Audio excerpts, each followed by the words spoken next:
Well, hey folks, how are you? Don Grandt, CTC, cutting tool counselor, In The Loupe TV, Harvey Performance, with a special announcement. This is a shortened version. We're not doing any technical training. I get to announce something that I think is something that is unprecedented from a cutting tool perspective. Harvey Performance, we have five brands, Micro 100, Harvey Tool, Helical Solutions, Titan USA, and recently Core Hog. We have done something that is very impressive that I get to share with you. And you know what? I have to do this justice. I'll be right back. Hold on. Well, hey folks, I'm back, and you'll notice I have a different colored shirt on, and I have a different logo up here. So you're probably thinking right away, well, who did Harvey Performance purchase now? And how are they going to release that to the market? Well, let me just give you a little backstory on this brand, this logo, and what's happening with Harvey Performance. First of all, if you know me, hopefully you understand when I do these vlogs, there's not a script. I don't write things down. I don't put it in order. I try and grab things from my head and explain it to you folks out there in YouTube land so you kind of get it from my perspective. I have been in this industry for 37 years. I've worked with pretty much just about every cutting tool manufacturer in the US. And what we have done, Harvey Performance, I'm very proud and excited to be a part of. And this is what I want to announce right now to you folks out in YouTube. Harvey Performance has created, developed, designed, engineered, manufactured one of, in my opinion, because I was part of this, one of the best high-performance hole-making drill line that you're going to see in the industry. I think maybe the best way to actually show you this is just check out this short video of what we put into how we tested and actually ran this with Valor Holemaking.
Now tell me that doesn't look impressive.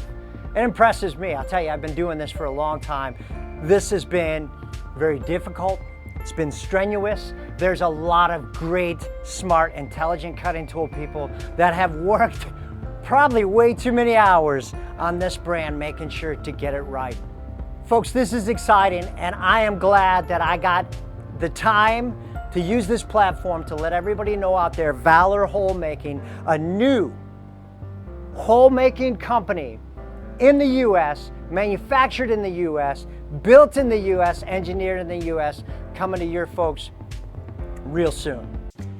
So it only makes sense, and thanks for joining me on this shortened version of In The Loupe TV. with this special announcement. Valor Holemaking coming your way. So that seems to be, we got to get back to education. So if we're going to get back to education, what do you think the next vlog needs to be on? It's got to be on drills. Let's talk about what makes a high-performance drill. Let's talk about double margin. Let's talk about geometry. Let's talk about getting a straight hole. Let's talk about all these things when you come to drilling a hole that makes it most efficient for you to get through that material. That's what we're going to do on the next episode. Hey, you know what? It wouldn't be In The Loupe TV if I didn't say there's 3 guarantees in life: death, taxes, and spring passes. And great tools from Valor Holemaking. Have a great rest of your week, folks.